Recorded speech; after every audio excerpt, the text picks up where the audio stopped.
I'm here tonight to review the claim of fact presented by Megan Ford. Her claim of fact was that a federal policy making vaccinations mandatory for enrollment in the public school system is not unconstitutional. And then her secondary claims were, the first one was, it is not government interference with the individual's rights. Her second point was, this is not an infringement upon First Amendment rights of freedom of personal beliefs. And the third one was public school safety. First off, when she was talking in her the background, she talks about the exemptions the states offer. She stated that 15 out of 50 states offer both religious and philosophical exemptions to school vaccinations. And I found information saying that all states offer exemptions. All 50 offer medical exemptions. All but Mississippi and West Virginia offer religious exemptions. And 20 states offer personal belief exemptions. All this according to a study done in 2009 by the School of Public Health. In her third secondary claim, she states that parents expect a safe environment. It's true, but according to CNN News, there are some parents that believe that the excess of mandatory vaccines is actually harming children's immune systems. And to go with that,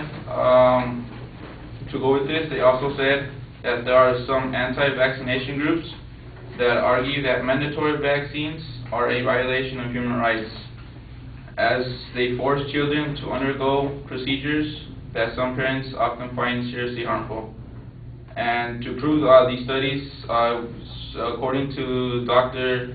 Sherry Tenpenny, author of the book Saying No to Vaccines, one fact is that vaccines are toxic. They contain substances poisonous to humans.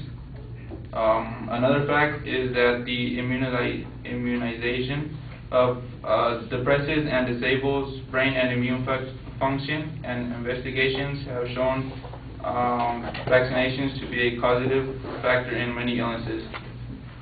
And also in her third secondary claim, she states that there was a study in 2004 and 2005 that shows a 90% higher incidence of pertussis, but there has been recent showings of an effort to decrease these numbers.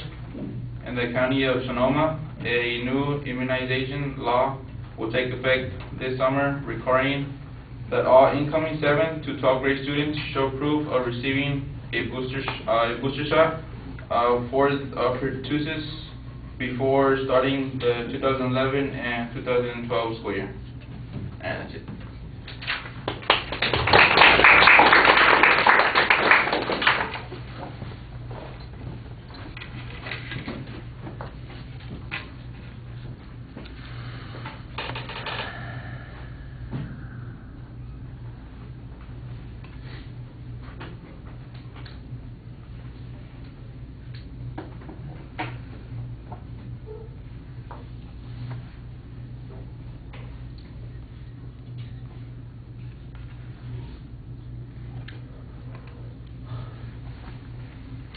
All right, you labeled the main and the secondary claims pretty clearly. The discussion on the exemptions at the first is okay, but I'm not exactly sure what it gets you.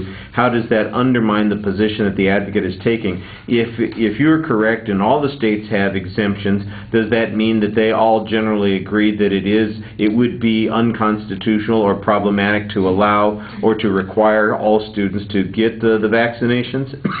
I think that's the inference that you want to be making from that evidence, and so you need to explain that much more clearly. You then have a counterclaim on the harms to vaccination, and it's I think a little bit general on the position that you're taking. You do suggest that there are groups that believe that it violates their human rights. That's the claim. What kind of proof do they offer in support of that claim? We don't have any legal information on this, and so I think that that's a little bit problematic. The health issue then gets a little confused because you start off talking about the potential dangers of some vaccinations, the level of toxicity, the fear that some parents have that there is some negative consequence that's going on, and then you turn right around and all your discussion about the issue of pertussis basically says the same thing that the advocate would say. The way to address this problem is to make sure that all the kids get vaccinated, and that seems to be the position that the advocate would be taking. So I'm not exactly sure how it contradicts that particular point. You need to do a little bit more thorough job of explaining the problems with the advocate's argument excuse me, and their reasoning process, as well as presenting the counterclaims that you have. But the two counterclaims that you had, I thought were okay. All right. Thank you.